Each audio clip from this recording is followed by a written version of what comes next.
want to read this quote, which I find to be particularly humorous, from ownership in Anaheim.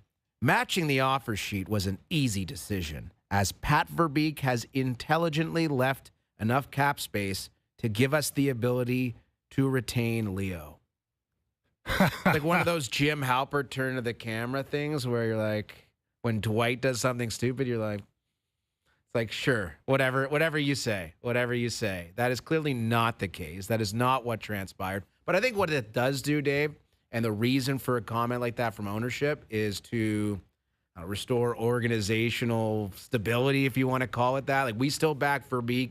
We still back Verbeek in spite of his clear misdoings. I mean, let's call it what it is. He screwed up. He didn't sign Karlsson before. Now they got to pay him $18 million as opposed to whatever they would have had to pay him before. So I guess Verbeek's not getting fired. I would have thought that was a likely occurrence after what's happened here. And again, I wouldn't take that statement as Pat Verbeek's not getting fired. Okay, that's fair. But it does show a level of support for Verbeek, which stuns me, frankly, because again, he is culpable in this whole thing. He had the option to sign Leo Karlsson last year, had the option to sign Leo Karlsson before this offer sheet was levied and didn't do so, was playing hardball. And now they got to pay him $18 million, and they got to figure out what to do with Cutter Gauthier, and they got to figure out what to do with all these dudes that they're probably going to need to move out to accommodate those two contracts. Yeah. Well, look, I mean, there's also a line in there, right? We have extremely high expectations for Leo. Yeah. This is from go get 100 points. Yeah, in other words, okay, we'll pay you. We'll give you what you want. You're shaking us down, and Pat Verbeek allowed you to shake us down with this offer sheet. But you better produce, bro. And Pat Verbeek, you better make sure he produces. You better put the pieces around him that will allow him to become the elite centerman that this contract suggests he should become very soon. Yeah, and I think Leo Karlsson in 2-3 years, you look at $18 million and be like, that's not that bad. That's fine. If he's playing great. Yeah, if he's playing great, which I think the expectation that is he will be. And again, he's 21 years old. It's more so the situation that the Ducks are in today versus what Karlsson's going to look like this year, next year, and for years to come. Because again, the front loading of the deal, how much cash they're going to have to shell out to pay Karlsson over the next calendar year is significant. Well, now, $19 million tomorrow. Well, there you go. I'm sure Leo's looking at his bank account and be like, thank you. Sorry, $19.95 million tomorrow. Not bad. And then again, the Gauthier thing is another wrinkle where not only do they need to sign him, they need to sign him for more money than they would have previously simply because of what Karlsson is now making on his new deal with Anaheim. So Philadelphia has really put the screws to Pat Verbeek and company. And I'm going to guess there's some grousing in the Anaheim Ducks front office. Oh, these guys, these sons of guns have done and really screwed us over. And I guess now for Philly, they don't get the player, which they wanted to get the player, clearly. What do they do from here? Is there some other fireworks transaction that could transpire here with Adam Fantilli? Do you think they take a swing at him? Well, hey, we got plenty of cap room. Well, we were going to give Karlsson 18. Hey, Fantilli, you want 15? Yeah. Come play for Philly? Yeah. I mean, maybe. That seems reasonable to me. It's a fascinating dynamic. I mean, not only, look, I'm sure Pat Verbeek is, cursing the name of various Flyers executives on a daily basis. There has been since this offer sheet dropped on him. But so is every other executive in the league is cursing Pat Verbeek, and maybe the Flyers too, for absolutely escalating the market in a very, very unsustainable way for restricted free agents. Yes. Because every agent in the game is looking at this Leo Karlsson contract and saying, you know what? I got a player that's comparable to Leo Karlsson, and he's going to cash in. Mm-hmm. And again, Fantilli, Bedard would be examples of guys who are probably going to be making, $5-6 million more in their next contract per season than they would have otherwise. Right. Thanks to Philadelphia. And now thanks to Leo Karlsson. And then, of course, the reverberations from guys like Macklin Celebrini and Cale Makar and Quinn Hughes, which I guess are different situations. And I would say those are superior players to Leo Karlsson. And regardless of whether or not Karlsson was getting $18 million from someone, they're probably getting above that regardless because of what Kaprizov got from Minnesota the year prior. And you could see it up here on TSN and TSN's YouTube channel. Karlsson, the highest paid player in the NHL, followed by Kaprizov, followed by Leon Draisaitl. I don't see my boy Bowen Byram up there. I think he's at 12.5. So yeah, it's just crazy what's happening in the NHL right now, and there's more to come. And there's still a lot of shoes to drop here. And this was a hang up the last 6 days now since this offer sheet was signed last Friday, we were trying to figure out, okay, would the Ducks match? And if so, how do they figure out their salary cap situation, which is difficult? What is Philly's plan B? Do they have a plan B, or are they just going to say, okay, well, that we took our swing, we did the absolute best we could, and we couldn't get the player we wanted? Maybe they approach Fantilli. Again, Bedard, I don't see him under any circumstances leaving Chicago. Doesn't feel like it. Well, and again, we continue to talk about Fantilli and Bedard. Those are the two prime guys. I think if either wanted to leave their respective situation, they probably would have signed an offer sheet with somebody already. That's always the vibe. It was just Karlsson who was at least open to the possibility of leaving Anaheim. And I don't know, is he happy today, Karlsson? Maybe. He better be. The 20 mil coming tomorrow probably has him feeling pretty good. Better be. Yeah, I think he's probably happy financially, but who knows how this works out long term? The relationship between the player and the team is afraid by this? Maybe. And that would be understandable if it was, because they put that organization in a tough spot.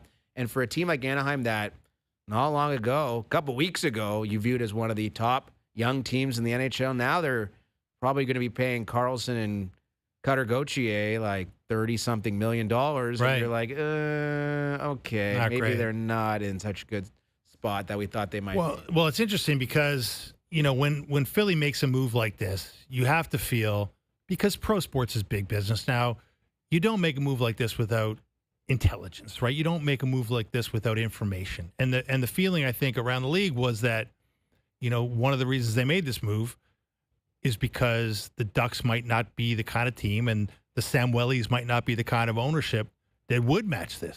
Yeah. It would just happily say, oh, you want a $20 million signing bonus on what is it, July 10th? Here it is. Write that check. Because not a lot, there's owners who don't want to write that check, right? They may be able to, they may not be able to, but they certainly don't want to. And so here's the Samuelis saying, well, no, we are the kind of owners that are going to match that. We're going to sign that check. But the statement they put out says, we're signing this check, but Leo better be good. Yes. Leo better be great. And speaking of Leo, he's on a media call of his own, or just concluded one, and he told the media he was happy that Anaheim matched. He's always wanted to be a Duck. And his relationship with management, there are no hard feelings. Yes, there are. Well, there are definitely not hard for him. feelings. Well, again. As long as the check cashes. Well, that's right. And Leo Carlsson's a great young player, and Anaheim's fortunate to have him. But $18 million in this current salary cap structure that they've got right now is going to be very challenging for them to field a team that's better than it was last year. I mean, to put it in perspective, AK, it's important. MJ always makes the point. You got to look at contracts as percentages of the cap, because the cap has gone up here, right? So this 18 sounds crazy in a world where we're used to the best players making 12, McDavid making 12 and a half.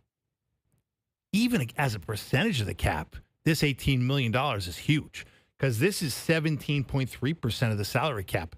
I mean, to put that in perspective, McDavid is making 15.7%. So this is not only by just real cash money, but as a percentage of the cap, this is higher than McDavid. It's higher than McKinnon, who's at 15%. It's higher than Matthews, who's at 15%. It's higher than Sidney Crosby.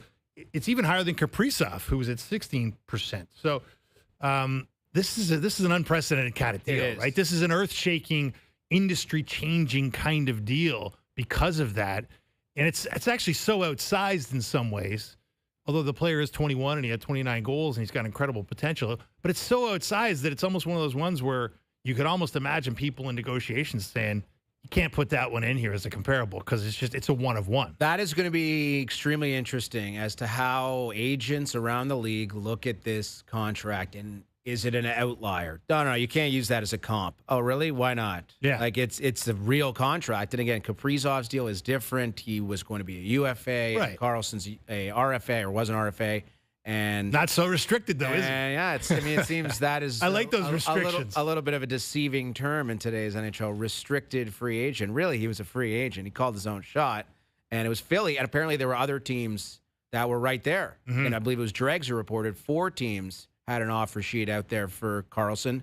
He opted to take Phillies, which, again, I always say this, the stuff that we don't know about is way more interesting than the stuff that we do when it comes to the NHL. Who were those 4 teams, and what type of deals were they offering for Karlsson, and what type of transactions could those 4 teams, amongst others, do in lieu of Karlsson staying in Anaheim. And we look at Bedard and Fantilli. Could there be others? And a name that I think is going to be very prominent here in the coming days and weeks is Elias Pettersson in Vancouver, who is, of course, not even close to the player that Leo Carlsson is at this point in time. They hoped he'd be. They hoped he'd be better.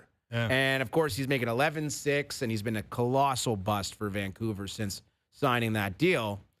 Does this, again, $11 plus million for Pettersson versus 18 for Carlsson? I get the age difference. I get the lack of production from Pettersson from the last couple of years, but if you're talking about those 4 teams willing to levy offer sheets, and, of course, there's more to it. He's a younger player, part of your culture, part of your organizational foundation, but Pettersson's not that old. I wonder, and I know Pittsburgh apparently has been rumored to be in the mix for Pettersson as well. Does this make somebody maybe a little bit more aggressive in their pursuit of him? And I'm sure Vancouver will be like, please take him. Get this contract off of our books. We're not doing anything anyways. If we can recoup anything, if we don't get stuck with this contract. Yeah, they'd love to turn the page. They'd love to. I don't know. It's an interesting one. And again, there's a lot of UFAs from free agent frenzy that remain unsigned, right? I mean, Anthony Mantha scored 30 goals, Patrick Kane, Michael Bunting.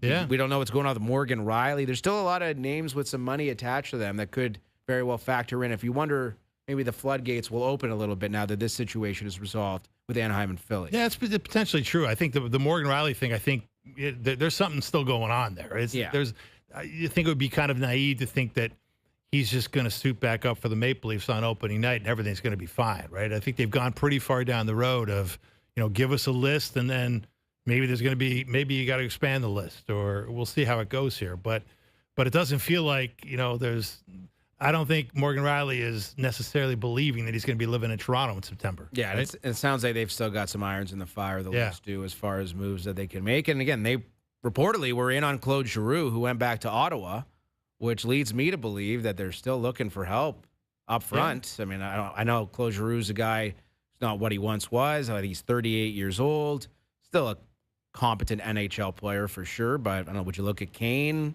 Would you look at Mantha? Would you look at maybe somebody else who a little bit of a depreciated asset at this point of their careers? Perhaps. And I wonder what John Chaik is doing. Again, the cap space part of the equation is relevant as well, because in order to really do anything substantial, they'll have to get off Riley's money. Yeah. Or maybe Dakota Joshua's money. Maybe, I mean, he's a guy that probably doesn't necessarily fit the vision of a John Chaika team. Definitely more of a Brad Treliving guy that was brought in and underwhelmed, let's say, last season when everybody thought, hey, here's a Craig Berube guy, and just never really worked the way they hoped it would. But again, you're selling low on a guy like Dakota Joshua. You're selling low on Morgan Riley, who is as exposed as a player as there is in the league. When you play for the Leafs, everybody knows all your warts. Everybody knows all your potential upside. And Morgan Riley is who he is. So, I don't think it's, big news that, there's not a massive market to go get him. On the other hand, there's a bunch of teams with cap space that would probably at some point they're going to realize they want or need a veteran defenseman, and Morgan Riley is that. Maybe Philly looks at that. I mean, not like they're supremely deep on the back end. He's not on their list, though. Oh, that's for now. Yeah. But maybe this could open some things up. I don't know, worse places to play than Philadelphia if you're someone like Morgan Riley. So maybe that's something. Are there worse places? Yeah, I guess Philly's there. Not bad. Yeah, there's definitely worse. I mean, he's a West Coast guy, though. Right? That's true. He's a West Coast guy, Vancouver bred, and Toronto based for the last decade plus, is the longest serving Leaf. So who knows? I mean, but Morgan Riley holds all the cards there. He can veto anything he wants to veto. Yep, you're right. Steve Sullivan coming up at 3:30. That's right, Steve Sullivan. Yeah, and we were talking all week. Okay, all these new coaches that the Leafs are bringing in. They're bringing in, of course, Daniel Alfredson. They're bringing in other coaches from around. Brad Warenka's now an assistant with the Leafs, coming over from the University of Calgary.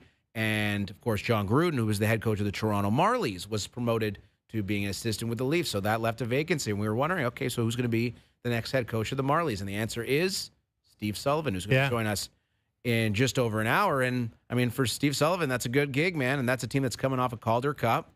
And clearly there's a lot of resources. He knows the organization, having been with the Maple Leafs for the last, 6-7 months now since the dismissal of Mark Savard. I think it's a good gig for Steve Sullivan and a nice hire for the Marlies. Well, you can argue that it doesn't make complete sense because he was brought in. What was Steve Sullivan brought in to do? To turn around the power play. I mean, the power play was dead last in the league on the day Mark Savard was fired, December 22nd. And Steve Sullivan came in there, and in the games that remained, Leafs were fourth best after Steve Sullivan took over. 28% efficiency rating on the power play. So, he did his job. So you're asking why not just keep him in the role? Well, that's what I'm saying. Why are you bringing in a new power play coach? You got Daniel Alfredson coming in. Yeah, you can't bring in Alfredson. He's a spy. That's always a concern. He is the absolute legend of Ottawa of your provincial rival. I'm kidding. Don't get but it. I think we're both kidding. But yes. But the bottom, I'm just saying, Steve Sullivan did a really good job on the power play. He didn't turn around the season, but they turned around the power play. Yes. As the season went into the toilet. The team stunk all year long, regardless of who was in whatever position. But in that particular position, Sullivan definitely helped turn things around. And I guess there was probably a regression to the mean and a positive. Sure. For the Leafs in the power play. You look at their personnel. How could they possibly be dead last? But they were. They were. And then Sullivan, it may have been a kick in the ass that they needed. Oh, okay, Savard got fired. We better start pulling our weight, boys. And that could be as much a part of it as much as Sullivan. But at the same time, he definitely deserves credit, and he's getting a promotion. Although we were talking before the show, Gruden goes from the head coach of the Marlies to an assistant with the Leafs. Yeah. That's a promotion.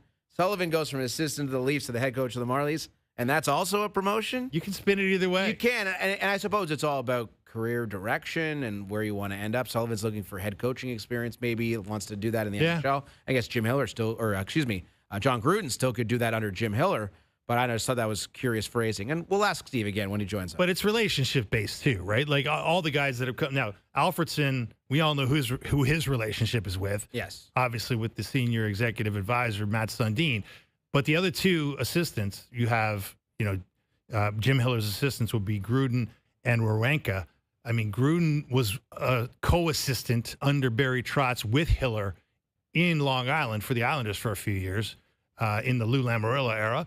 And then Warenka co-founded that analytics company out in Calgary with Hiller way back in the day, True Performance. So I don't think his University of Calgary coaching really comes into play so much as his long-standing relationship with Jim Hiller in the analytics business. Yeah, how do you think that works? Because I guess does everybody get, Hiller gets a couple of picks, and then Sundin's like, no, Alfie. You want Alfie there running the power play. And Sullivan and Chaika apparently go back to their Arizona days, and now he's running the Marlies. So it's just an interesting dynamic. And again, I'm sure it's a meritocracy. Again, Daniel Alfredson's a Hall of Fame player. If you can get him to be your associate coach, I suppose that's a good thing. And the Senators didn't want him as associate coach. That is true. That is true. And apparently, for whatever reason, again, the Leafs interviewed him for the head coaching job as well. And I guess they came off impressed to the point where they offered him this job. So see how it all plays out. But there's definitely a lot of intrigue around the Maple Leafs coaching, and we'll continue that with Steve Sullivan when he joins us at 3:30. A lot of Steves on today's show. Have you noticed that, Dave? Yeah. So Stephen Caldwell is coming up in about 10 minutes. Steve Phillips is going to join the show at 3, and then Steve Sullivan at 3:30. Love it. I don't know, Doogie. We had Steve Warrior yesterday. As we had Steve Warrior yesterday, Steven Lorentz. Doogie, was Steve Simmons unavailable today for a hit? I'm very confused as to why our boy Steve wasn't on the show, but it's a Steve Fest. Yes, it is. Steve Fest here on OverDrive. Very exciting stuff. Great Very stuff. exciting stuff. And I'm just happy that we're not going up against a potential no-hitter again like we were yesterday, Dave, because you and I were leaving the studio yesterday in the 8th inning of the Jays game, and Dylan Cease had a no-no through 8 innings, and you're thinking, oh, boy. Here we go. Franchise history. It's only happened once. Dave Stieb in 1990. And then the first batter, Helio Ramos, hits one into center field, and it's all for naught. By the way, do you notice he bat flipped that? Yeah. Seriously, dude. I Your know. team's getting killed. I know. You're bat flipping. Isn't that you terrible? You could see it. Look at this guy. Oh. You don't ever get the angle on that. Yes, but that was comical, but whatever. The Jays picked up yet another win, which was huge, but it is a little bit unfortunate that we missed out on history, and there have been so many instances of near no-hitters for the Jays since 1990, since Dave Stieb was able to do it a long time ago now. Well, and of course, I'm a little bit older than you. I grew up loving the Jays and loving Stieb, and he had 4 no-hit attempts brought into the 9th inning and lost them. Before he got his first no-hitter. That's wild. And, yeah. And again, one of my earliest sporting memories was Roy Halladay when he kind of built himself back up in, I believe this was 98, maybe 99, and he took a no-hitter into the ninth inning against Detroit, and Bobby Higginson hit that home run off him. I remember listening in the car with my dad. We were at Remington Parkview Golf Course, just not far from where we are at TSN. Yeah, that's right.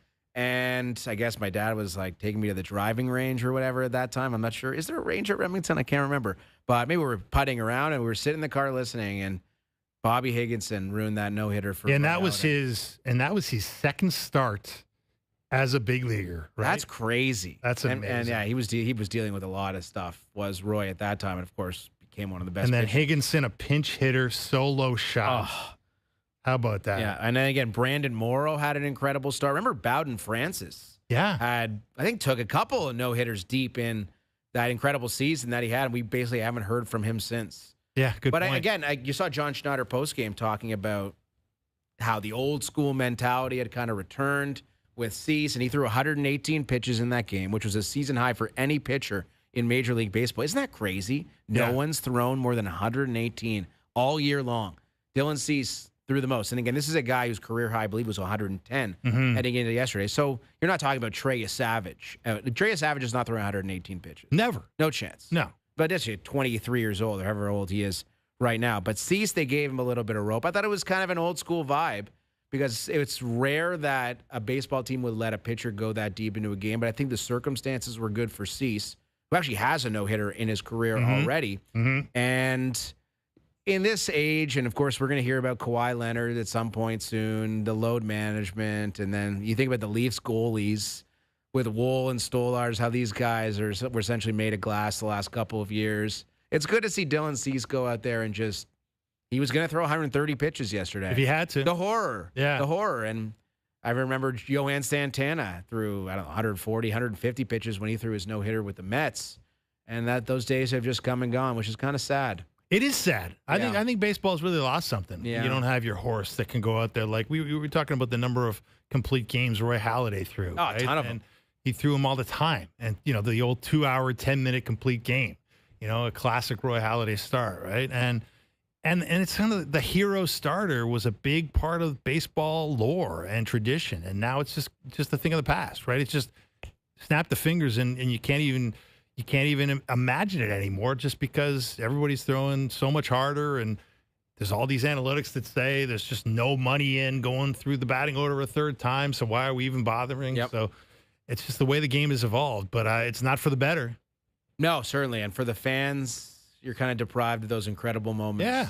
And we almost got one yesterday. It would have been nice to see. I think, how many complete games have there been in Major League Baseball this season? A very low number. A small number. A very low number. And it used to be commonplace, and now it's an extreme rarity. And that's just how the game has changed. That's how sports has changed. Yeah. I mean, it doesn't just apply to baseball. It's everywhere.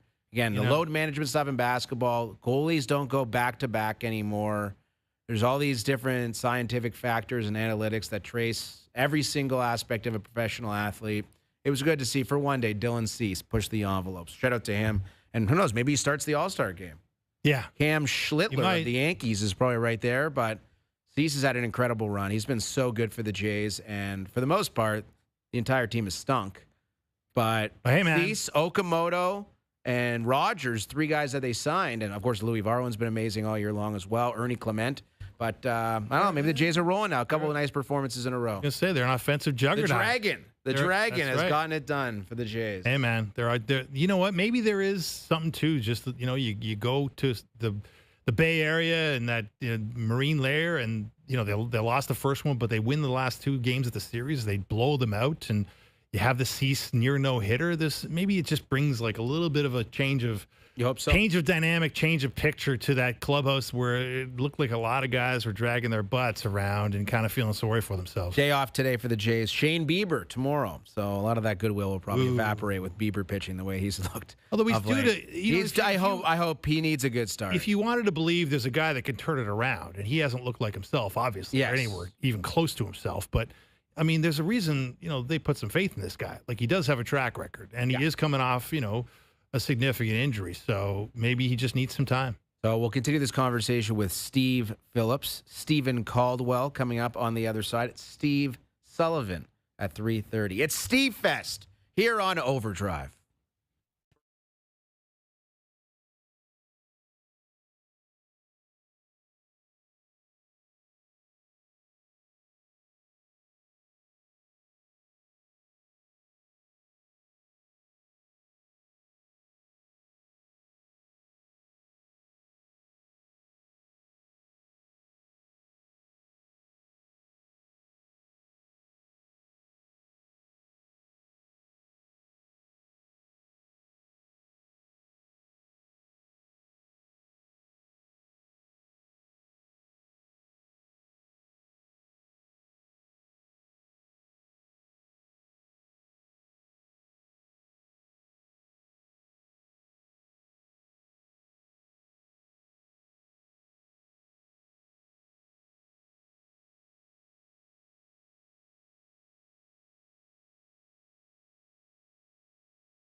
CF Montreal, Toronto FC on TSN. Now, back to Overdrive with Hayes, Noodles, and the O-Dog. Everybody gets high sometimes, you know. What else can we do when we're feeling low? Overdrive continues here on this Thursday afternoon. France, Morocco coming up later in the day on TSN and CTV. I'm so excited for that. I'm Aaron Korolnik. That's Dave Feschuk, and we have Scottish football royalty joining us around the table. Stephen Caldwell is back from Vancouver. He is live and direct in this TSN studio. It's great to see you, my man. Thank you for doing this. Great to see you, Alan. Thanks for having me, Dave. It's a pleasure to be here. How does it feel being back in Toronto after what? You were there for almost a month in Vancouver. A month. Feels a little weird, actually, coming back last night. I think we got in about 4:30 p.m. So, yeah, it did feel like we'd been away for longer than a month in a lot of ways. So, but nice to be back where we all live, of course. We had a great time in Vancouver, though, I have to say. What a city, and really welcomed the World Cup and all things football for the time that we were there. And the set, I mean, not only on the broadcast, but just all the surrounding environment, all the people. That must have just been electric every day. Electric, that's the word. It kind of just happened as well, the fans turning up to Jackpool Plaza. So cool. It was a bit organic the way that kind of happened. And obviously Canada games were excellent. And so then I think fans around the world that were in Vancouver decided or knew that was a place to go. So Mexico, Ecuador was the first one we were like, wow, spectacular. And then Colombia was good. And we started to get a crowd for most games. It was really special. So we're going to have France, Morocco in not too long, Stephen. And now that we've had a bit of distance between this game today and the game that could have put Canada into this game today against Morocco, when you look back, like, what will be the things that Canada remembers about how close they came and what they need to change the result? Yeah, great question, Dave. I think that they'll look back on that as a game that certainly could have went in a different direction because of the way that they played in that first half. Excellent tactics, excellent style, were the better team comfortably, but they missed their big chances. And then when the second half changed, as you inevitably know it will in terms of a team that you're playing against, top 10 team in the world in Morocco, they then are clinical and they take their chances. So I think as we look at the World Cup, we got to assess Canada's performances. Yes, a lot of great moments, but to be more clinical, to try and create a system that creates these really special players that can decide games in an instance is going to be important for our football growth moving forward. But I think we should also be very proud of where we are. And as I've said a few times, we also have to ask for more. Like, we've got to push ourselves to be better. Don't just accept a last 16 in a World Cup.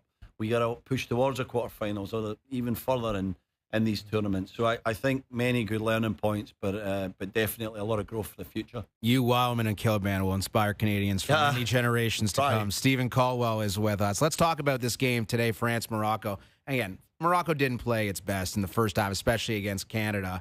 France is a completely different beast. They're the tournament favorites on FanDuel. How are you expecting this one to play out this afternoon?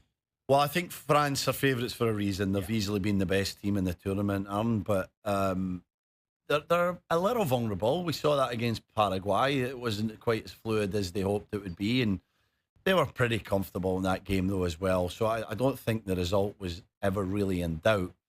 But I think Paraguay showed the others how you can maybe combat France, and I know France are shouting about the way that they dealt with the physicality and stuff, and they did, but I think that's a way of kind of spoiling France, playing a little deeper and a little tougher. It might be a way forward. I don't know if Morocco can actually play like that today.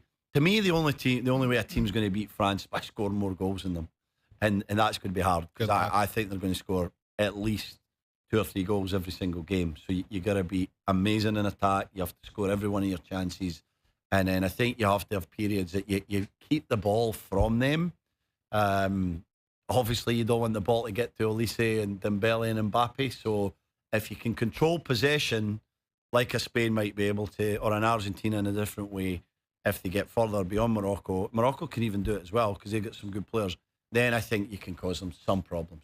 Stephen, when you look at one of the big plot lines of this tournament, outside of the stars being stars, and that's been a big one, there's been a lot of controversy. I mean, the Egypt-Argentina game is the most recent one where there's been outcries and conspiracy theories abounding.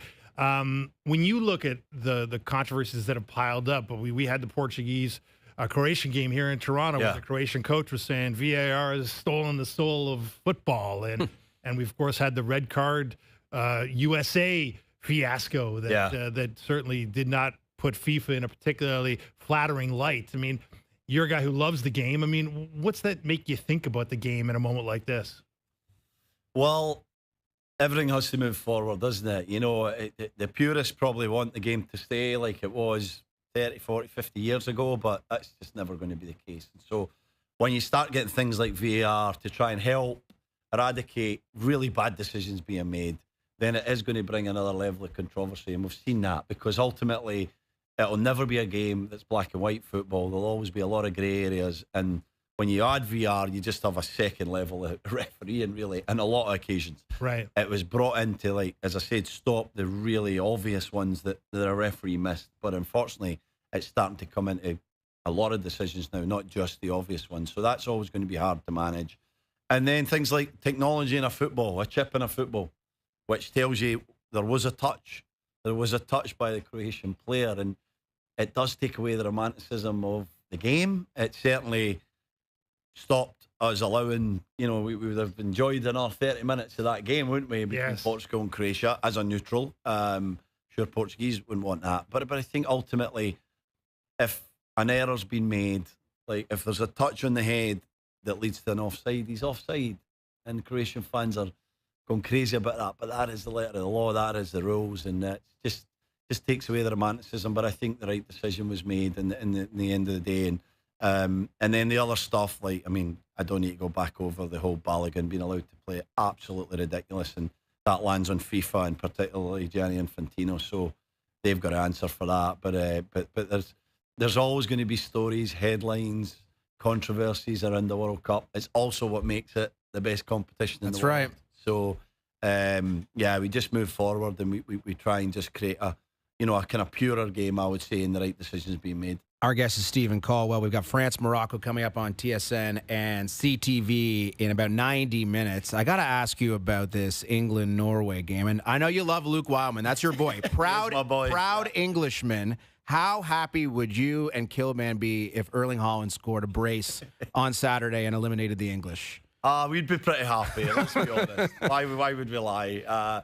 I'd say I'm a little bit less severe than Kev, but yeah, I don't want England to win. I have to be honest. I do not want them to go all the way. Does it get contentious on set at all between the three of you guys? Because you have an unbelievable rapport. Park the bus. I love watching you guys. But I mean, it's just it's a funny dynamic where, again, Wildman's the only guy with a horse left in this race. So it must be, I'm sure you guys are all cheering against. Yeah, he was pretty manic for the Congo game in the last 32 because England won, playing well for a while. And he was pacing around the set and he was shouting at the screen. But he was actually a bit calmer for Mexico. I don't know if he was just frozen, but he was actually a bit quieter for that game. And we were all just enjoying that. I mean, I think it's been the match. Incredible game so far. Oh, yeah. It was unbelievable. It had absolutely everything. So he was a little quieter for that one. But now they've came through that. The usual English arrogance comes out. You know, they're going all the way. It's coming home. We're going to listen to that every day. So we'll see. Saturday will tell us a little story. Well, I mean, this Holland character is a complete freak. I mean, like, how do you deal with someone of that size, that speed, that power? I mean, it's going to be tough. As good as England is, and that's an incredibly deep squad, Holland presents matchup problems for everybody. Yeah, it was a little bit like what we were saying about France. If you give him the service that he wants, he's unstoppable. So you got to stop the service. You got to try and deny him these crosses and deny wingers to kind of get in behind their fullbacks and then flashing things across the box. He's unbelievable. So they're going to have a plan for him, but everyone's got a plan for him. It's hard to stop him, you know. So I think Haaland is a player that has lit up this World Cup, not just on the field. I think his personality off the field has been a breath of fresh air. He's so natural. He's loved his time in America. He's wearing cowboy hats. He's getting recognised by locals that don't even know who he is. I think it was his mate that was, the star, and he just takes it in his stride. He's got a lovely personality, and I think he's been one of these stars of this tournament, sort of really showing everything that makes him great, not just on the field. When you've got a country like Norway that's relatively small in the grand scheme of things, and a player of that stature, the type of player Canada's never been able to create, right? The guy who makes, as you say, those clinical plays, those spectacular plays that separate the teams in this tournament. Are there lessons there for Canada to take about how a relatively small country, can figure out a way to create a team this good? Yeah, definitely. I mean, there's no doubt that if Croatia can do it and Norway can do it, and Cape Verde were amazing. There's so many teams in this tournament that have overperformed that are supposedly smaller nations. Then we can do it in Canada as well. But the whole system has to be right, and I think that's where we've had issues in the past. Our system is not conducive to creating world-class talent. It's took some time. We're starting to see some guys come through that are very exciting. Alfonso, obviously, and Jonathan David, Moise Bompito, Ismail Kone. So there's to name a few. There's boys coming through now that I think are very talented, but there's never been that true superstar in my opinion yet. So I think we gotta keep soccer front of mind. Hopefully, more young boys, young girls will choose soccer over hockey or baseball or other sports. That's what I hope for. I'm sure hockey guys will say something different, but I think the athleticism is there now. Can we teach the nuances, the little touches of quality, the skill things that I think that the whole development system needs to be geared towards? We need better coaching,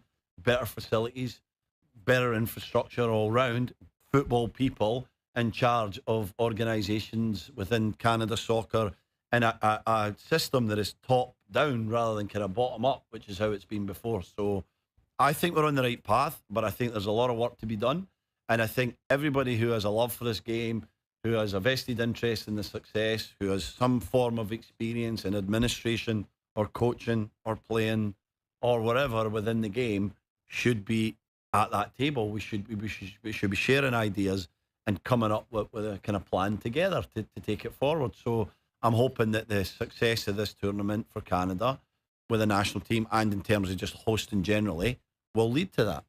Stephen, it's great to see you. Welcome home. James Duthie's been talking a lot about how he was out drinking you guys, and you guys couldn't hang with Duthie. Is that true? That is true. Yeah, there was one night he was. No, do you believe that? Do you think that's true? Of course not. He did Are you take kidding us me? out one night. We had a great night. We've got him to thank for showing us a couple of new Vancouver haunts. I heard the Roxy amongst them. He took us to the Roxy, our debut at the Roxy, and we loved it. We went back another 2 or 3 times. That's It's what a I bit like of to local hear. for us. He took us to a great restaurant in Yaletown called Dovetail. We had a great time there, and they looked after us again. So James was brilliant. Love working with him as always. But there's never a day in this world that he'll drink Cobain. Maybe water. Maybe water. maybe. That's it. That's it. Well, it's awesome to see you. Can't wait for this game. Again, the conclusion of this tournament should just be outstanding. And you and the team have done an amazing job so far in this World Cup. Adam. Thanks so much for coming by. Thanks for having me. Thanks, Dave. It is our pleasure. That's Stephen Caldwell. France and Morocco coming up in just over an hour. Can't wait for this game. The quarterfinals officially upon us here on TSN and CTV. More Overdrive after this.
is the moment. On TSN 1050, Spain kicks off against Belgium in the quarterfinals. Coverage starts at 3 p.m. On the world's biggest stage. Hear it all on TSN 1050. The FIFA World Cup 2026 lives here. Now, back to Overdrive with Hayes, Noodles, and the O-Dog. Overdrive is brought to you by FanDuel, bringing you more ways to play your game your way. A special time for today's program because of France versus Morocco, which begins at 4 o'clock on TSN and CTV. Very excited for that game and very excited for some of our guests coming up, including Steve Phillips just after 5 o'clock and Steve after 3 o'clock. See, I just have it all screwed up in my head. 3:30 will be Steve Sullivan, the new coach of the Toronto Marlies. There's a lot of stuff going on in the NHL today. Leo Carlsson, the offer sheet was matched by the Anaheim Ducks. So he's making 18 sheets a year for the next 5 years. And Anaheim's going to be shelling out a lot of cash up front and in bonuses and stuff like that. And we'll see what happens with Cutter Gauthier, amongst others, on that organization in lieu of this. But we also saw today, Dave, the Carolina Hurricanes names etched on the Stanley Cup after winning last month. And there was some surprise as to how it all played out with regards to the names and how it was all structured. Tom Dunnan's the owner of the Carolina Hurricanes. His wife's on there, and all their kids are also on the Stanley Cup. Now, 5 of them. All 5 of the kids. You can see it. It's Caden and Dax and Drew and Blake and can't read the last one there. Hagen. So they're all in the Cup. And you're a little bit displeased with how this has been handled by the Dundans? Look, I mean, I don't know if there's really a precedent for this. I know the Illiches put a lot of their family members on it. I got to look back, but multiple Illiches were part of the operation, and that they justified the other ones who weren't really club employees as saying they were part of the family business back when the Red Wings were winning cups regularly. But the NHL is saying, I was just in touch with the NHL, and the NHL is saying that, the teams submit a list of players, hockey operations personnel, and coaches that is vetted by the league for certain criteria, established criteria to be engraved, and then non-playing personnel, according to the league, are at the discretion of the owner. So you could have put every family member he ever met, ever come in contact with. I mean, I guess, but yet, if you know a little bit about the history of it, and I was talking to some of the guys who've done history, including Eric Zweig, who wrote a really good book about the Stanley Cup, and he was saying that, like Peter Pocklington, who ran the Oilers in the Gretzky era, he put his dad's name on there, even though his dad was not a part of the Oilers operation in any way, shape, or form, and there was outrage about it, and they X'd out his dad's name in the end. Well, how did you do that? XXX, like they just put XXX on top of his name because there's no other way to really erase. You may as well just leave it at that point. Well, they didn't though, and then so there's been kind of it seems as though the standard may have changed between 1984 or mid 80s, whenever that was, and now when Tom Dundon is apparently just put on the entire family. The entire family. And I don't know how that all works behind the scenes, the dilemmas that they were facing, if there was any pushback. And then there's all the X's in 1983, 84. That is strong work from Joe from the Bridge right there. Great Very work, impressive. Joe. Very impressive. But I don't know how people in Carolina perceive it. Does anyone really care in Carolina? They're just happy that they have the Stanley Cup. But I'm sure you can imagine some of the the guys in the group chat are like, really? Dax Dundon? I mean, you wonder, I guess it'll take a while to figure out, whose name is left off, right? There's always somebody whose name is left off. Yeah, right? like a scout or a PR guy or equipment manager. Like that. I know there was some, I remember with the Red Wings when they had some of the Illich names on there were inevitably people left off that had hard feelings. And I know, I think the name that's coming up here is Joel Nystrom, who played 38 games for the Hurricanes, did not play for them in the playoffs. Generally, the threshold is 41 regular season games, but you can petition for exceptions. 38 is pretty close to 41. I mean, you play half a season with the team, essentially. You might make a case you could be on there, but In this case, he's not. Yeah, Tommy better hook Nystrom up with maybe some kind of elevated Stanley Cup ring when those get out, just to make up for him not being on the Stanley Cup. Well, it's interesting though, AK, because it's the one sport, like all the other sports, when the commissioner comes out with the big trophy, who do they hand it to? They hand it to the owner. And in hockey, they don't do that, right? They put the players first. They put the captain first. They give James Dolan's getting the Larry O'Brien right for everybody else. It's just like, the Super Bowl, the Lombardi Trophy always goes to the owner, and the MLB, that piece of tin that Rob Manfred hands out, it always goes to the owner, right? And hockey's separated itself from that, and I think in a really admirable way, because the players win the thing. Players should get the trophy first. Everybody agrees with that.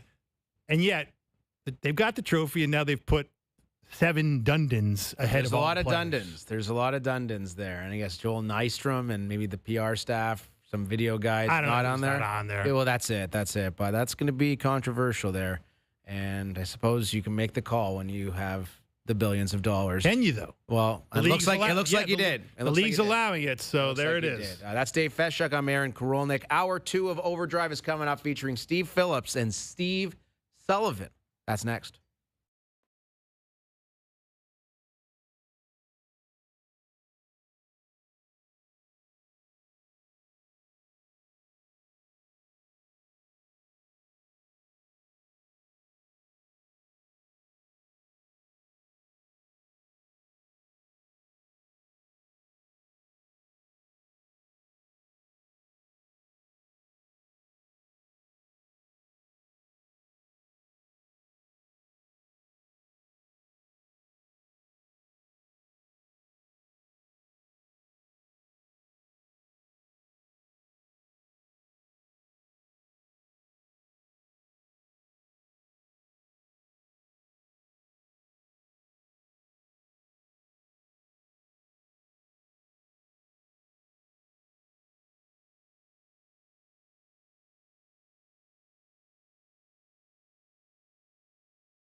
tournament favorites France have hit all the right notes. Who on earth stops the French? Now, a tough test awaits against a strong Moroccan side.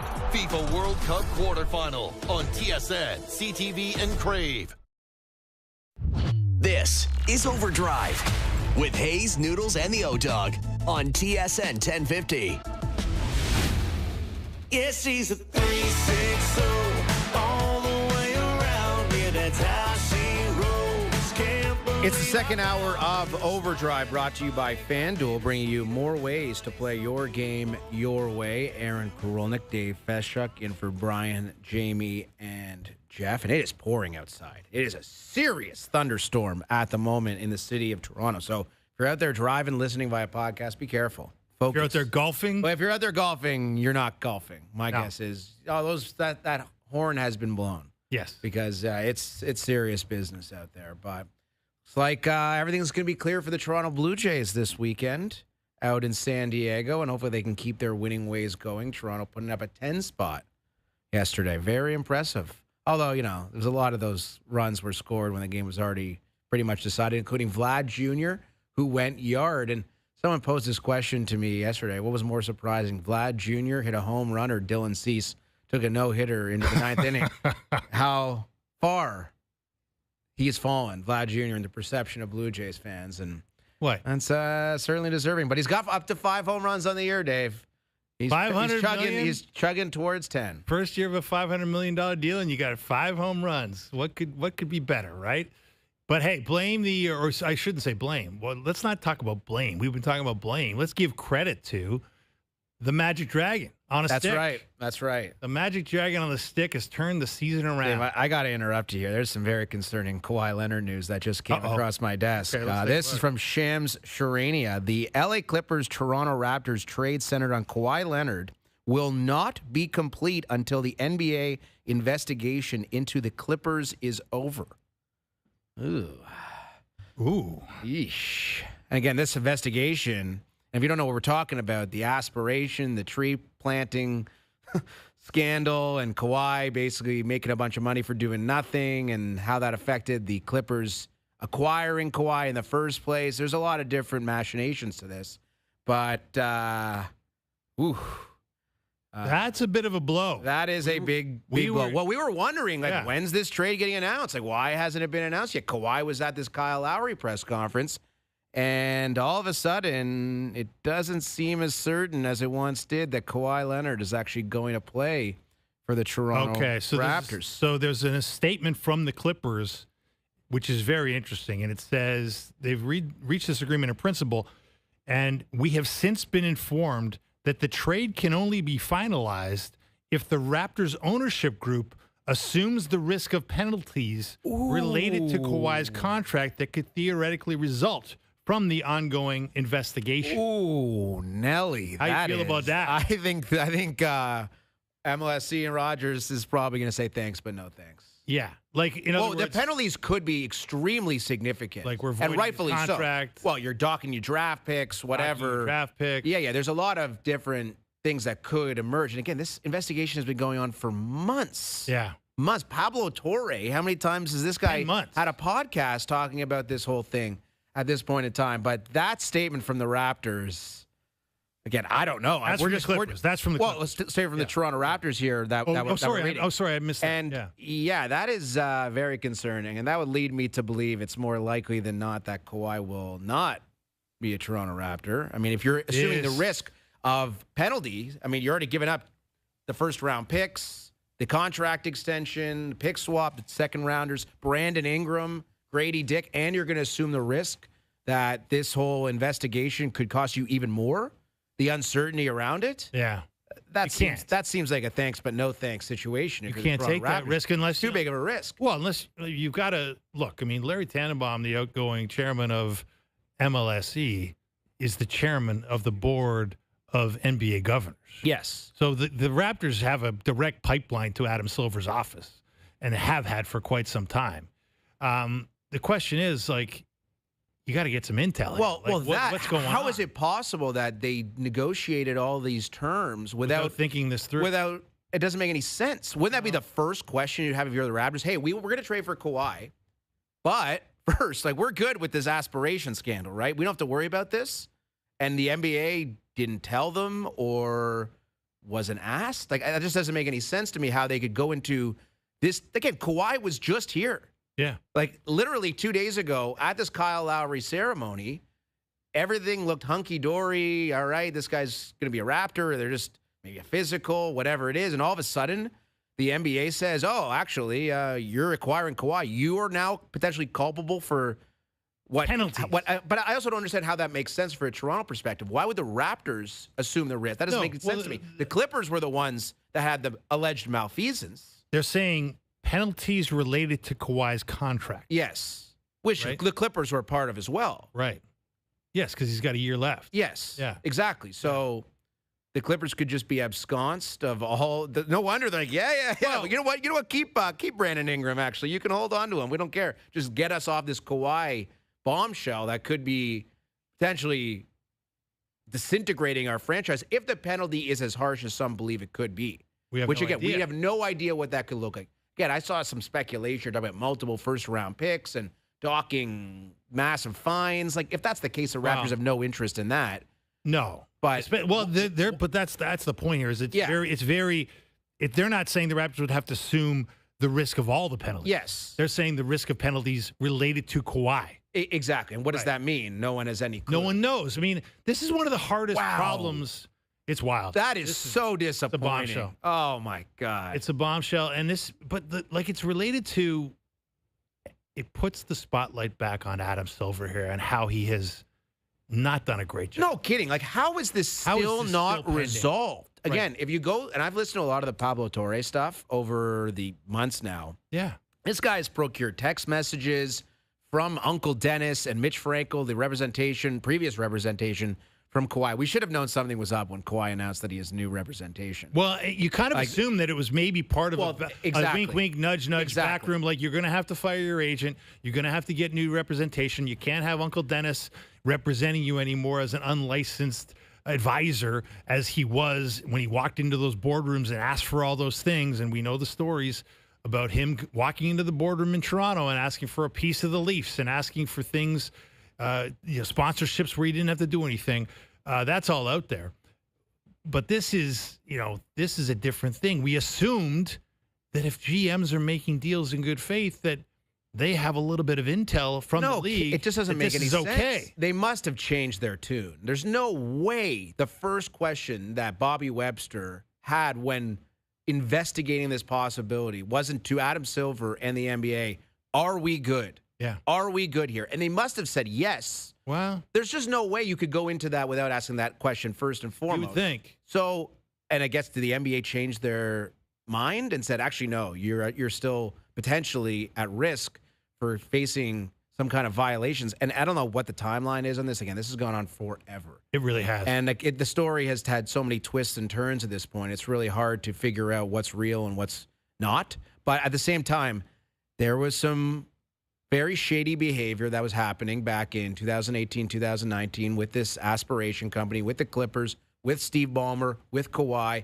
with his representation. And 7 years later, the Toronto Raptors might have to face some of the repercussions of that because they want to trade for Kawhi Leonard. That doesn't make any sense. And they're saying they're not going to do that. They're going to wait till the investigation is wrapped up before they finalize. I suppose it is possible that this investigation could conclude and the NBA rules, no, you're all good, Kawhi and Clippers. You don't have to worry about any additional fines or draft pick compensation that we're going to dock from you. Everything was above board. Well, I just don't believe that to be possible. How can that be? We know that there was some very shady behavior that was happening at that time with a lot of different people involved. A lot of money was exchanged for not a lot of services rendered.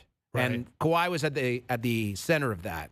So for the Raptors to consummate this deal, again, this was a done deal. This was a completely done deal. Wow. Kawhi Leonard was here, but apparently the final I's were not dotted and T's were not crossed to the point where the NBA found it satisfactory, which is such a huge buzzkill. How do you say to Brandon, Brandon, welcome back? Like, how does that work? Come on back. Like, we wanted to get rid of you and Grady Dick. Come on back, guys. It just didn't work out. Brandon Ingram's like, I'm still getting $40 million. Could be worse. I was going to say. I don't think he's complaining. Well, he might be complaining about the weather when he thinks about the fact he could have been playing in L.A. But man, this is What a schmozzle. crazy, I'll tell you what, though, AK, crazy story. we can rail on Adam Silver for not wrapping this thing up in a timely fashion, which he hasn't done. But it is one of the most perplexing problems that a commissioner has ever faced.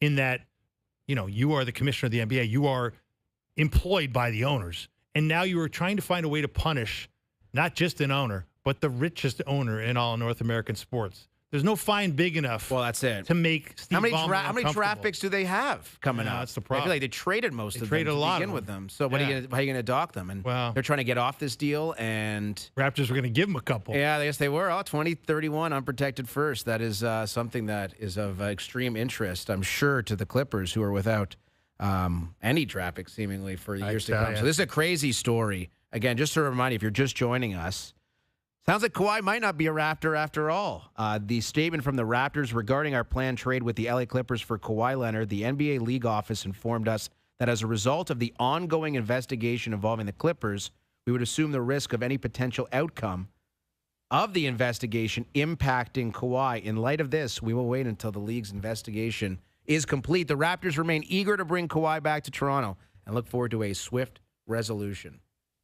I don't expect it to be swift. What a mess. Yes, that's a mess. Let's welcome in Steve Phillips, our MLB analyst, joining us here on the Maple Toyota hotline. Steve, you're a sports guy. You've been involved in the general manager ranks in Major League Baseball. I mean, just how complicating is this whole situation now for the Raptors, for the Clippers, for the NBA, for everybody involved?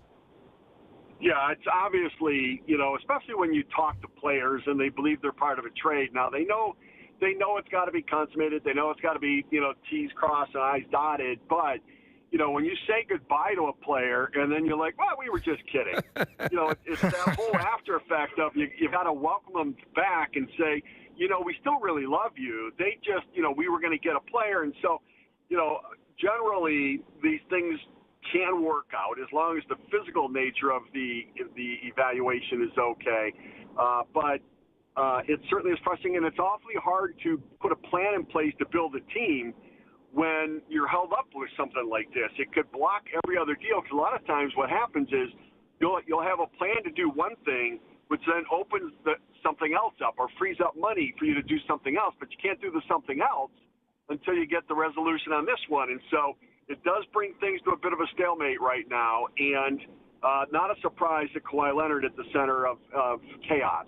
Hey, Steve, we were just talking about how, Adam Silver's got a very tough problem here, and you've dealt with owners. Owners employ the commissioner in every league, right? The commissioner oversees the league, but he works for the owners, and now he's put in the position of policing a particular owner in Steve Ballmer, who happens to be the richest of all the North American sports owners. I mean, knowing what you know about the sports business and how complex it gets, I mean, how do you put that into perspective for people about what Adam Silver is trying to do here? Yeah, I think that commissioners are in a spot where they really just need to do the right thing. And if you can stand on that, then I think every other owner will support you. The other thing is, nobody likes the richest owner anyways. The guy with the most money and the most toys is not generally the one that everybody likes. So now, they've got a pretty level playing field in the NBA with the salary cap and everything that goes into it. And so, I think that it's a little bit different there. But I think that commissioners are in a position where they know, it's going to take more than one vote to vote them out. And if everybody thinks you're doing the right thing, then I think you're generally safe. And if not, then you've got to just do what you think is right to be able to deal with that. And if somebody has an issue with it, and it costs you your job, it costs you your job. It's not like he's going to suffer financially moving forward with the money he's made as the commissioner there in the NBA. Steve Phillips with us. We're talking about the potential that the Kawhi deal to the Raptors might not happen at all, which is staggering news if you're a Raptors fan and a Toronto sports fan, but still probably pales in comparison to the season that Vladimir Guerrero Jr. has had. But he does have 5 home runs after yesterday, hitting a meaningless dinger off some, very low-level reliever for San Francisco, but you'll take it. You'll take it.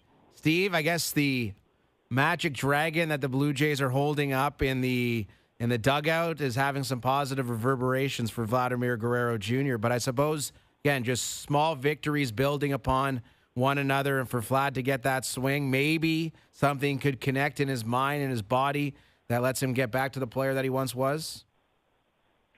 Boy, aren't baseball players weird? It just takes a stuffed animal on a stick, and all of a sudden, like, guys start to hit. I mean, like, what's the matter with us? So, I do think, though, there was a more aggressive approach the last couple of days. Now, whether that's coming from the hitting staff or whether that's coming from just, having some pitchers that were hittable. If I were going to have a hitting meeting to try to get the hitters going, I would do it before I face the Giants as well, because generally you're going to get good results facing their pitchers. But it is so important for this team to have Vladdy and Springer going. Okamoto's done a really nice job. I'd like more batting average, but you know what? Generally, I like what he's done. I think he's been a really nice player to sign and bring in. I think they're better off with him. And think about where they'd be without the power that he's delivered in the run production. So, and so I look at it and think that hopefully this is the start of something, but we'll only know a couple weeks from now after the All-Star break, because, what's always sort of troubling is you get hot for the All-Star break, and you're like, okay, now we're hitting all cylinders. Now we're going to take 3 or 4 days off and then come back and play again, and you wonder where you leave your mojo at that point. So, but they need to win every game they can at this point. They need the offense to go.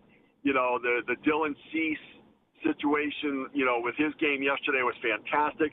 You saw the Blue Jays smiling, which we haven't seen a lot of in a while. And so it was good to see them smiling and having fun. And now the key is, how do you sustain it and move it forward? Let's talk about the Cease game that he put in there, Steve. I mean, this is a franchise that's got one no-hitter in its history, and it's all the way back in 1990 with Dave Stieb.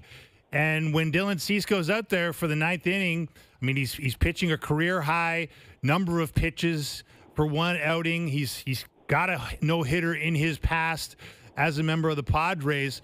I'm sure you were tuned in and watching. I mean, what were you thinking as you watched it, and what was your reaction when the hit fell? Yeah, I think I made the same hand motion that Cease did when he walked off the mound in the 7th, kind of rolling over, like, keep it going, keep it going. And in my mind, I heard him say that, after the 7th, I felt I got 120 in me. And I'm thinking, dude, it's going to take more than that. You're come on, you're giving yourself too much credit with the efficiency there. But he's listen, he's been dependable and a workhorse. He's been healthy his whole career, and he's not going to pitch again before the All-Star break, and so he'll have plenty of time to recover from it. I was okay. I'm with John Snyder in this situation. I think that we've seen the other managers in Pittsburgh with Don Kelly and Jared Jones, 77 pitches. They yanked him after 6 perfect innings. We saw Clayton McCullough with the Marlins pull Yuri Perez with 92 pitches after 7 innings. But they had come off surgery and had come off recent injuries, and so I was okay with this. And it's not like it was going to get him into 140 pitches to get there, and so I was completely on board with trying to make history. Steve, great to catch up with you, my friend. Thank you very much for the time. Day off for the Jays. We'll see if they can continue the good times tomorrow in San Diego. We'll talk to you soon. Okay, guys, you bet. Thanks for having me. All right, that's Steve Phillips, former GM of the Mets, our MLB analyst here at TSN. He joined us on the Maple Toyota hotline. It is time to Toyota.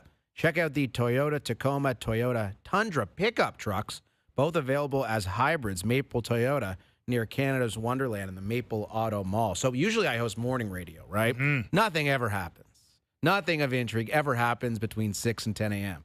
But sometimes when you're working in the afternoon, Dave, some crazy things can transpire. And that's exactly what we have had happen here today. And again, the Kawhi Leonard to the Raptors deal is not dead yet, but it is definitely in jeopardy. And if I am to refresh the audience, Shams Charania reporting that the Clippers-Raptors trade center on Kawhi will not be complete until the NBA investigation into the Clippers is over. Again, if you recall, there was a company called Aspiration, a fella by the name of Joe Sandberg, who went to prison for 14 years because of this fraud that was complicit with Aspiration, the company. Again, it's a very complicated situation. There's a lot of nuance to it. But Kawhi was a part of it, and the Clippers were a part of it because there were allegations that some money was being funneled in different directions. there's a lot to it. And the NBA has made the call, at least today, that this deal with Kawhi, and if I can read the Raptors statement, the NBA league office informed us that a result of the ongoing investigation involving the Clippers, we would assume the risk of any potential outcome of the investigation impacting Kawhi, which I think is just hilarious and, frankly, inappropriate. I don't understand why that would be the case. That doesn't seem fair to me at all. The Clippers should still be the ones to face the brunt of the punishment, whatever that may be. I guess they still could be. This is the thing, though, AK. I see what you're saying, but what you're saying is true. Like, the Clippers will be punished. Yes, clearly. I mean, they're not getting away with it. Well, again, the Clippers in their statement, allow me to read this. We remain confident that when the facts are evaluated fairly and thoroughly, the NBA will confirm exactly what we have said from the beginning. We have not done what we are accused of doing. Okay. Very few people believe that to be the case. Yeah, it doesn't appear to be the case by any reasonable reading of the facts, but maybe it is. I mean, maybe their lawyers are better than the NBA's lawyers, and they'll find a way to wiggle out of this. But the point is, AK, there's a lot of people around this league who believe, okay, the Clippers should be punished if indeed they are convicted by this investigation of doing what they're alleged to have done. But so should Kawhi. Yes. Kawhi should be punished as a person because Kawhi enabled the representatives who negotiated these deals to negotiate them. And they were clearly, if they are indeed alleged, the allegations turn out to be true, they are clearly outside the CBA. 100%. And done in bad faith against the collective bargaining agreement. And therefore, there's got to be repercussions on the player, not just on the team. Yeah, how do you punish a player? Well, that's the question. Can't play? That's the question. Suspension. You're suspended. Voiding a contract. And I suppose that could be part of, we would assume the risk of any potential outcome of the investigation impacting Kawhi. So I suppose in theory, they could suspend Kawhi for a season if they wanted to. Who knows? Maybe they will. Maybe they will. And in that case, yeah, the Raptors give up everything like that. And by the way, Kawhi's suspended. Can't play. That is that's an interesting one. So you notice how the Clippers didn't say Kawhi didn't do anything wrong in their statement. The Clippers said we didn't do anything wrong, but Kawhi and his representation, again, if you followed along Pablo Torre's reporting on this, which has been extensive, he has tracked down text messages from Mitch Frankel, who was Kawhi's agent of record, and Uncle Dennis, who was Kawhi's agent of off the record. Yes, unlicensed. Unlicensed. And there were a lot of texts to a lot of different characters involved in aspiration and otherwise about money and transactions and stuff that is not exactly above board when it comes to the NBA protocols of how the salary cap and the CBA work. So, well, it's complex. It is very complex. Again, these are all still allegations. Nothing has been proven in the court of law or has been determined by Adam Silver and the NBA. But that statement from the Clippers leads me to believe that Kawhi could be facing a serious suspension or whatever penalty coming up here. And if that's the case, if you're the Raptors, you're not going to bring that whole fiasco into your organization. No, you can't. It doesn't make any sense. So they assumed a huge risk with the injury and injuries with Kawhi Leonard. Perhaps the bigger risk, something we didn't mention, was how this scandal was going to be playing out for Kawhi and everybody involved. And I suppose we found out today. Well, this is the amazing thing to me, AK, is that it's a small league, right? The NBA is a very tiny village where everybody knows everybody. And it's just hard for me to fathom, given the fact that Larry Tannenbaum, who was sitting there in the front row as Kyle Lowry's number was retired the other day, who had a nice handshake with Kawhi Leonard and a nice chat with Kawhi Leonard, who is the outgoing chairman of the board of NBA governors, the kind of the chairman of the owners, the idea that he wouldn't be able to just get on the phone with Adam Silver and say, are we good to trade for Kawhi? I don't understand how that's possible. It's unbelievable to me. It is completely preposterous how this whole fiasco has unfolded to this point where I feel bad for Raptors fans. Think about the excitement that was coursing through a huge rug pull. This is GameStop level rug pull for Raptors fans where all these Kawhi Leonard jerseys. My man Koliakovo had to dig deep through his closet to find his number 2 jersey. But he found it. He found it, and he might not be able to wear it again. He wore it on Free Agent Frenzy. He was so excited. And I am really sad right now. Again, it's not done, but it does seem pretty unlikely. And maybe they will accelerate this investigation, although this has been going on forever at this point. How much acceleration? Maybe they're nearing the end of it and they're saying, the Clippers, you're good. Kawhi, you're not good. Here's your punishment. I mean, that would be hard to fathom as well. It doesn't make any sense. How could Kawhi be the only one punished in this when the Clippers were the team that employed him? You have to take some responsibility for your employee's action. Yeah. So it's just, this would be so frustrating. If I'm Bobby Webster, I'm like, seriously? Like, maybe there were other moves he had planned if this Kawhi thing didn't work out. Maybe, what if the Raptors could have had Jaylen Brown right now? Well, they probably kicked tires there. I mean, as you should. What a huge buzzkill. I mean, it's a massive buzzkill. I mean, look, we don't know how it's going to end. The Clippers say that they expect the trade to be finalized following the conclusion of the investigation. But that's the thing. When will the investigation conclude? Well, that's it. And it's not going to be this week, next week. They've stretched this out forever. They're in no rush. They don't care about the Toronto Raptors and their excitement to acquire Kawhi Leonard. I mean, I am stunned by this. We're going to continue talking about this through the course of the afternoon. Maybe Steve Sullivan has some Kawhi takes. He's working in the MLSC organization. Yeah, he's part of the team. Maybe he can reach out to Keith Bally and see what he can find. We'll put in a message. Steve Sullivan, the new head coach of the Toronto Marlies, is going to join us on the other side. Again, France versus Morocco at 4 o'clock. Man. What a day. What a story. Kawhi Leonard, maybe not a Toronto Raptor after all. You're watching and listening to OverDrive.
Back to Overdrive with Hayes, Noodles, and the O-Dog.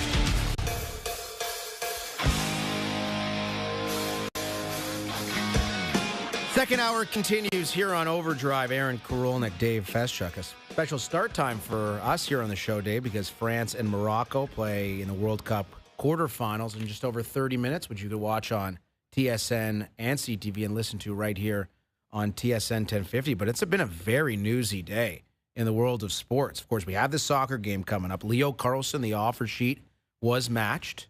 Anaheim will keep Leo Carlsson. Philly will not retain his services.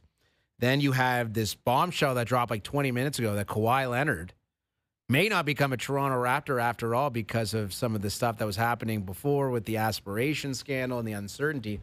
But really, there's one storyline that I think was most exciting for us, and that involves our next guest, the new head coach of the Toronto Marlies, someone who Maple Leaf fans know very well. It is Steve Sullivan. Looking good, Steve. Congratulations on the new role. How you feeling? Feeling great. Really, really excited about this opportunity. So thanks for having me on. It is our pleasure. Take us through how it all happened, because, of course, you were helping the Maple Leafs as an assistant this past season under Craig Berube, and now you're running the Toronto Marlies, a team that just won the Calder Cup. What was the process by which this all went down?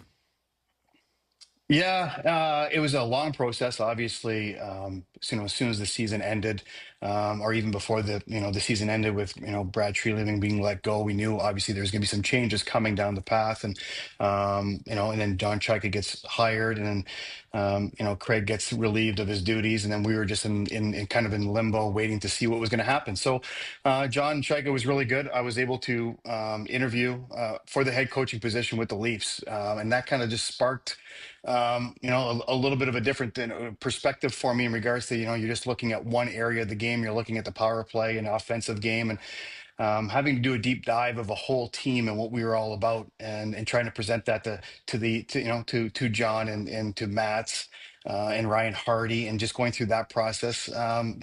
Obviously, I wasn't offered the job or on to the next round, but it just kind of sparked the fact that this was exciting for me, and that just progressed from there. And then John and I obviously have a history together back in Arizona, me being his assistant GM for 4 or 5 years, so we've got a relationship. So we just talked about staying in the organization, and if it was not with the new coach, who ended up being Jim Hiller, who I interviewed with, if not, then maybe the spot with the Marlies would be the next progression for it. So, and I was excited about it. Obviously, if you look at the NHL, you look at the coaches that are there, out of 32 of them, only 5 have zero NA or head coach experience before getting that job. So for me, I think just the progression of, if you want to be the best in your profession, and that's being a head coach in the National Hockey League, this is going to be a path that I was going to have to take anyway. So why not now? Steve, when you joined the Leafs last year, obviously the power play was in despair, 32nd in the league when you came in to try and revive it. And in your time with the team, I believe they were 4th best in terms of conversion percentage after you joined. Like, what did you see there when you first got on board, and what changed to obviously the season didn't turn around as a whole, but the power play certainly did? Yeah, you know what? To be honest with you, I think Mark Savard's a smart hockey man. He's a really, really good power play guy, but it just felt like they were a little discombobulated. I think they were just not sure. They probably didn't have any success early. They didn't have any success early on, and trying to fix things, they were just trying to go in a bunch of different ways. So for me, it was just to simplify, to be honest with you. And I gave them a voice. I mean, obviously, they are the best players in the world, and obviously with the Toronto Maple Leafs, with Matthews and Nylander and Tavares, you've got some really, really elite talent there. So for me, it was just give them a voice, collaborate with them, see what they feel, how they thought process, put a game plan in place that we will follow, that everybody will be on the same page. As long as we're on the same page, no matter what we're doing, what's going to be the tricks that we're going to try to play, or the set plays we're going to do, we have an extra man. So trying to just create 2-on-1s all over the ice, and I see it when I'm watching the video. They feel it on the ice, so they would give me feedback in regards to what works, what doesn't work, and there was some buy-in from them. And I think having early success like we did made the process a lot easier, and then they just ran with it.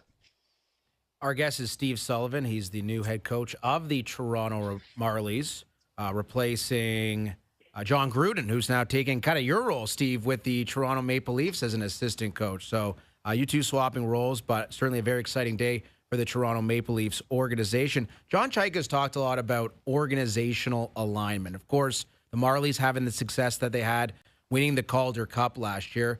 What type of conversations have you had with Maple Leafs management about how you're going to approach the Marlies as a pipeline to the Maple Leafs?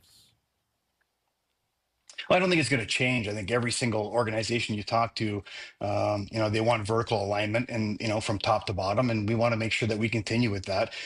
We know why the American Hockey League exists. I mean, it's to help the big club. It's to help the National Hockey League team win a Stanley Cup. And sometimes, everybody's path to become a difference maker in the National Hockey League is different. Some can just step in and hopefully, a Gavin McKenna can just step in and with his talent and make be a difference maker for the Toronto Maple Leafs, where there might be some players that are, late bloomers that are going to need some time to continue to the development. And that's why the league exists. So for that development, and that comes on ice, off the ice, it becomes the human being. So all those things are going to become factors for them to be difference makers for the NHL. We understand that. And it's for us to put them in the best possible position to continue their growth. Steve, when you think about, sort of, you were talking about going from the role of being an assistant with a specialty where you got a very defined area to being now in charge of an entire operation, an entire team, and the scheduling and the practices and all the rest of it. I mean, how does that change your life? Yeah, it's very different, right? I think that when you have to have a 10,000-foot view of the organization, of the team that you're involved with. So obviously, as soon as I got announced today, I started making some phone calls to the staff in regards to how can we get better? What changes would you make if you were in charge? And you had carte blanche of your department. What changes would you like to make? Where do you think there's some opportunity for growth? So managing the people is going to be just as important as managing the actual systems that are going to be on the ice. So I'm not going to micromanage. I think that I give John Gruden a ton of credit. When I came in, I was green. I didn't know very much about coaching at the time. He gave me carte blanche with the power play to kind of just grow and learn, and made it my own, and stayed out of the way. And I truly believe that that's the path. And Mark Giordano is an elite hockey mind, who's going to get a great opportunity to run the D and run the PK. And we'll work together with finding someone who will run the power play. And it's just allowing them the opportunity to be in charge of their departments and let them grow with it. So and that's the coaches. It's going to be the equipment managers. It's going to be our strength and conditioning. It's going to be medical. All those areas is just kind of just managing all that so that we're giving the players exactly what they need to continue to the development. Steve, there was a lot of excitement here at TSN when you were officially hired as the head coach of the Marlies. And I'm sure you're aware of the clip that always comes up in the top tens when there was a fan who was mocking you back when you were in Chicago for getting hit in the face by a high stick. And then somehow, some way, and it's up here on TSN's YouTube channel, there it is. That fan, and then he later somehow gets hit in the face with a puck, and he's bleeding, and you go over to him and chirp him. I mean, how often? It's one of the great clips. Hockey karma, undefeated. How often does that come up for you, and what are your memories of as to how that played out? Yeah, I thought I had a pretty good career, but I think that's what I'm most remembered for is that one clip, and listen, I love it. I think that, for us hockey players, a lot of times we have to take a lot of heat from the fans, and rightly so. They pay tickets, they come. There's their entertainment value, but for that to happen, the odds were just so against, that ever happening. The positioning of where he was further down the blue line, obviously chirping me, and I give Colorado's TV credit for catching it all on film. So that sure blew up. So it was pretty funny. And yes, I get reminded of it every probably 2-3 months. It kind of just starts making a recycle of itself. So that's good. I enjoyed it. It's a great clip. Yeah, it's great. It's great. I'm sure if you tune into SportsCenter tonight, it will somehow make an appearance. Well, again, congratulations on the role. Very well deserved. We're very excited to see how everything plays out with the Maple Leafs and the Marlies this year. And enjoy the rest of your summer the best you can. You got a lot of work to do, Steve. Hey. So get to it. Thanks a lot. Thanks for having me on, guys. Our pleasure. That's Steve Sullivan, newest head coach of the Toronto Marlies. I love that clip. That was That's going a around. great Doogie clip. had actually never seen the clip because it happened before he was born. Of course. But like most things. like like 9/11, Yes. you know, a lot of things. But yes, it was really cool to see that, and congratulations to Steve Sullivan for that role, because that's a hell of a job. The Marlies, again, that for whatever reason, if you're a coach in Toronto, whether you're with the Leafs or with the Marlies, you somehow find your way onto an NHL bench as the boss at some point. It's happened so many times over the last decade, and I'd be surprised if Steve one day wasn't patrolling as a bench boss in the National Hockey League. Yeah, he's showing the clear ambition there, right? Like we were wondering, is it a promotion or a demotion, right? Because you got the head coach of the Marlies is coming to the Leafs, and the assistant coach for the Leafs is going to the Marlies. But, you know, Steve was very clear there. He wants to be a head coach, and to be a head coach, you've got to have head coaching experience, and the best way to get it, take the job that is offered. Exactly. On the subject of the Leafs, there was a statement that was just released by General Manager John Chaika. And again, there was a bunch of people relieved of their duties today. A lot of the analytics, video team, and Chaika saying, as part of our ongoing evaluation of the organization, we have made the difficult decision to part ways with some of our valued colleagues. These decisions not easy, not a reflection of the commitment of the impacted people. We are sincerely grateful for everything they have contributed to the organization. Again, it's not a surprise that a new regime brings in its own people. That's just how it works in sports, in business. That's a very common thing. And the guys who ran the draft, well, I guess Judd Brackett ran the draft coming over from Minnesota, but Mark Leach has been a valued member of the Maple Leafs for a long time as part of the scouting staff, amongst many others. So hopefully they're all able to land on their feet. But that's tough. It's tough. You never want to see anyone lose their jobs, and that is an unfortunate reality of what's happening here. No, but it's, you know, you get one chance if you're a newly installed general manager. You get one chance to run a club, right? So you better make sure that you've got the pieces in place that you want and the people in place that you want, that you're comfortable with working with. And obviously, Chaika's a guy with, as we're seeing here, he's not short on opinions and vision, right? This is a guy who knows what he wants to do, and he's doing a lot. And so it's, you know, to me, that's the way you have to do it. You can't just think, oh, I better not fire a bunch of people. If you need to bring in people that you're more comfortable with, you got to make those moves. That's exactly it. So that's the story with the Maple Leafs at the moment. There's a lot developing with the Toronto Raptors at the moment. And if you're someone who has a Kawhi Leonard jersey you brought out of your closet when you thought the Raptors were getting him, you might want to put it back in for the time being. We'll explain why, and we'll get to my FanDuel best bets ahead of France, Morocco in about 17 minutes as we continue here on OverDrive.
the quarterfinals opens up for Belgium. Today, this is the moment on TSN 1050. France takes on Morocco in the quarterfinals. Coverage starts at 4 p.m. On the world's biggest stage. Hear it all on TSN 1050. The FIFA World Cup 2026 lives here. Now, back to OverDrive with Hayes, Noodles, and the O-Dog. Put some miles on it. Back of the Chevy. All right, France and Morocco kicks off in about 15 minutes on TSN and CTV. And, of course, you could hear it right here on TSN 1050. Korolnik Feschuk wrapping things up in a unique edition of OverDrive, Dave. Breaking news, the magnitude of the Kawhi Leonard news. Now it's sounding like the Toronto Raptors. We'll get to my best bets momentarily. Don't worry, Joe from the Bridge. Those are coming. But the Kawhi Leonard news, if you're just catching up on it, I'm sure a lot of people turning on their TV, maybe throwing on the podcast, the iHeartRadio app. The Kawhi trade is very much in jeopardy at this point with the Raptors, which is a stunning development. No one's really sure how this is possible, but the NBA has intervened here and has said, don't count your chickens before they hatch. There's still an investigation going on, and whatever team Kawhi's on could be culpable for the penalties levied towards Kawhi. And i.e. a suspension or whatever it could be. And that seems now, Dave, the most likely outcome, at least to us. We were talking off the air. We're trying to surmise as to what the NBA could be insinuating here. The Clippers are saying they have no wrongdoing. Whether that's true or not, I don't know. It's possible they're unable to connect the dots to the Clippers, the NBA. But there are a lot of dots connected to Kawhi Leonard. Yeah. He hired new representation. He got rid of Uncle Dennis. He got rid of Mitch Franco, brought in 2 new people to represent him and negotiate this contract with the Toronto Raptors. And all of a sudden, this is just a abject disaster for everybody involved, for Kawhi, for the Raptors, for the NBA, for the Clippers. If this deal doesn't get consummated, my goodness, what a bleep show that everyone has on their hands. I'll tell you what, it's a bleep show for Bobby Webster. Oh, yeah. Because sure. I don't like the idea that you wouldn't be thinking this through and be damn sure that everything was clear with Kawhi Leonard before you make this deal is just mind-boggling to me. It doesn't seem possible to me. I just can't imagine he didn't have full clearance from the NBA. No, you're all good. You don't have to worry about this before consummating this trade. It gets not officially consummated, but that would be the first question I would have if I was acquiring Kawhi. Am I clear with regards to this? Do I have to worry about anything involved? Why would they negotiate this deal to its conclusion? And then the NBA says, actually, guys, you could be subject to discipline, not your team, but Kawhi Leonard in particular. And that is the most likely outcome here. I would say, David, again, this investigation's been going on for 10 months regarding Kawhi and aspiration and the Clippers. It seems to me the most likely outcome is that Kawhi is the one who's going to face the penalty. And by extension, the Raptors would face the penalty as well if they had Kawhi on the roster because he wouldn't be available to play for them. Right. Yeah, it seems like it's going that way. I'm not sure that Clippers are going to walk away here with No, I wouldn't think so. Without being at least slapped on the wrist. But it is a problem for the league to penalize Steve Ballmer in any meaningful way. What if the Raptors and the Clippers renegotiated the terms of the deal so as the Raptors said, listen, we're not giving you any draft picks. Right. We'll just worry about Kawhi maybe missing half the season. Yeah. And then he returns in January. That would be that's not even a penalty. That's like an inducement. It's true. You know?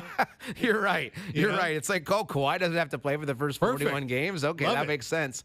Yeah, I would guess that the penalty could be a lot more harsh than again, this could be, again, what is being purported by some regarding the circumvention, the money that was changing hands, how it all went down behind the scenes. Again, if you follow what Pablo Torre said, he's of the belief that there was a lot of shenanigans going on behind the scenes that contravened what the NBA and how it stands, how it's laid out in the CBA and everything. It essentially made a mockery of the salary cap. Correct. Is what it did. Correct. They made a mockery of the salary cap if these allegations are proven true. And guess what? The club needs to pay for that if the allegations are proven true, and so does the player. Because the player, for sure, as a member of the players' union, signs the collective bargaining agreement and agrees to uphold it. And if you knowingly go outside that CBA and try and, get the money that Kawhi is alleged to have been paid. A lot of it, too. An awful lot For of it. no services rendered. For no services rendered. Dubious stuff, considering he was asking for stuff in Toronto before he left. Yeah, that's another story for another day. That's one for your next book, Dave. Yeah. That what was Kawhi really asking for from the Raptors? And there was talk about piece of the Leafs, and jobs where he didn't have to do anything. And he got that in L.A. seemingly, and now he may pay the price. 10 months later, the Raptors are the ones who could be suffering the consequences of his indiscretions. Crazy stuff. Time now for today's best bets, powered by FanDuel. Make your picks, assemble a same-game parlay in seconds on the FanDuel Sportsbook app. We're keeping it simple today. Mbappe to score, France to win. Okay. Not complicated. Gets you down to close to even money. Not quite there, but close. I like it, enough. though. Today's best bets. Well, Mbappe to score is a lock because he always does every time. Today's best bets powered by FanDuel. Same-game parlays are available for every World Cup match on the FanDuel Sportsbook app. Please play responsibly. 19 plus, physically located in Ontario. I cannot wait for this match. I'll be listening to it on the radio as I'm driving home in the pouring rain. That's my plan. Same here. It's going to be a great one. And then tomorrow, Spain and Belgium. Saturday, for my money's the match of the tournament. Yes. Erling Haaland and the Norwegians up against England. I'm so excited to see that.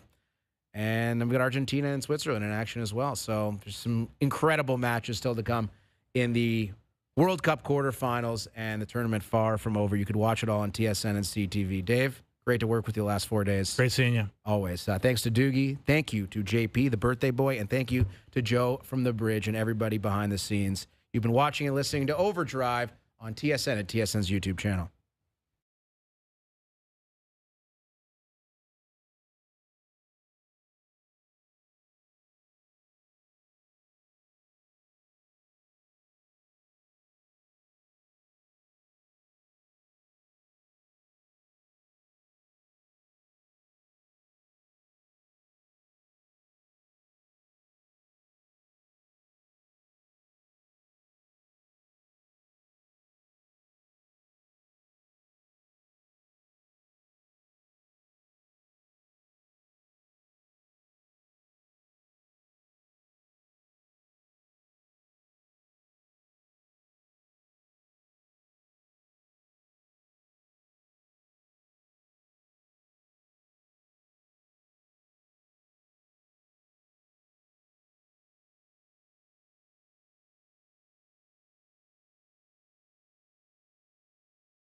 Welcome to NFL Live. Here's what we've got for you over the next hour.